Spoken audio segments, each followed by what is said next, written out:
आप देख रहे हैं LN न्यूज। आता आपला पूर्ण पुनरीक्षणच्या कार्यक्रमाचा डेट आहे 1 ऑक्टोबर 2000 रोजी. हा अर्हता दिनांक म्हणून पकडला गेलेला आहे. म्हणजे त्या दिनांकापर्यंत 18 वर्ष जो काही असणार आहे ते सर्वांच्या या प्रारूप मतदारामध्ये यादी समाविष्ट होणार आहे. आणि एखादा ऑलरेडी आपला मतदार यादीमध्ये त्यांचे नाव नसेल तर नवीन फॉर्म 6 भरून देता येतील. हे पूर्ण आपला पुनरीक्षण कार्यक्रमामध्ये सर्वांना हा कागदपत्र देण्याची गरज नाही, ते पहिली गोष्ट आहे.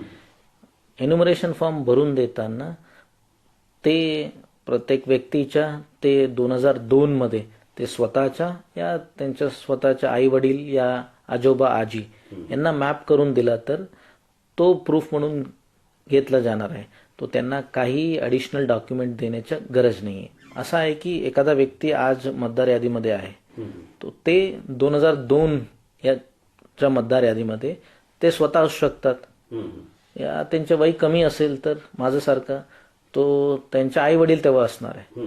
तो आईदर ते स्वतःच्या या त्यांच्या आई वडीलच्या इवन या त्यांच्या आजोबा आजीच्या कोणाच्याही लिंक 2002च्या त्यांनी मॅपिंग करून दिलं तर एन्युमरेशन फॉर्म मध्ये कुठे तेव्हा होते आणि त्याच्या असेंब्ली कॉन्स्टिट्युएन्सीचं नाव त्यांच्या पार्टचं नाव त्याच्यामधलं सिरियल नंबर ते मॅपिंग करून दिला तर ते प्रूफ म्हणून गिनले जाणार आहे. त्यांना ॲडिशनल कोणत्याही डॉक्युमेंटच्या गरज नाही आहे.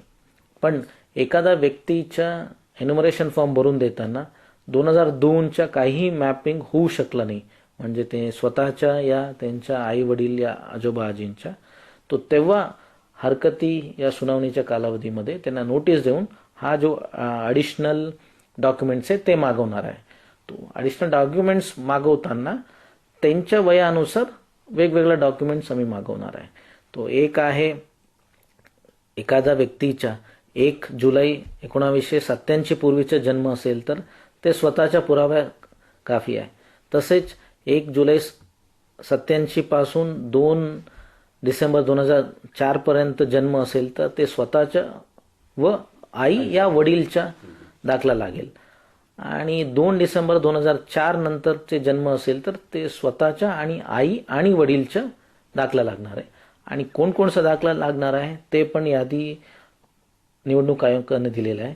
ते यादी असं आहे की केंद्र व राज्य शासनच्या या सार्वजनिक उपक्रम PSU मध्ये दिलेला ओळखपत्र या सेवानिवृत्ती देयकाचा आदेश 1 जुलै 87 पूर्वी शासन बँक किंवा स्थानिक स्वराज्य संस्थांनी जारी केलेला ओळखपत्र सक्षम प्राधिकाऱ्याने दिलेला जन्म दाखला पासपोर्ट मान्यताप्राप्त शिक्षण मंडळ किंवा विद्यापीठाने जारी केलेला मेट्रिक उत्तीर्ण प्रमाणपत्र सक्षम राज्य प्राधिकरणाने दिलेला परमनंट रेसिडेन्स सर्टिफिकेट वनहक्क प्रमाणपत्र सक्षम प्राधिकाऱ्याने दिलेला जात प्रमाणपत्र ST OBC या कोणताही जात प्रमाणपत्र लागू असले तर नॅशनल रजिस्टर ऑफ सिटीजन त्याच्या नोंद आणि कोणत्याही वैधानिक अथवा प्रशासकीय तरतुदीनुसार शासकीय कार्यालयाकडनं दिलेला फॅमिली रजिस्टर शासनाने जारी केलेला जमीन किंवा घर वाटप प्रमाणपत्र आणि शेवटचे आधार कार्ड पण सादर करू शकतात पण ते फक्त आयडेंटिटीसाठी गिनले जाणार आहे. आप देख रहे हैं औरंगाबाद LN न्यूज. लाइक करे, सब्सक्राइब करे और शेयर करे.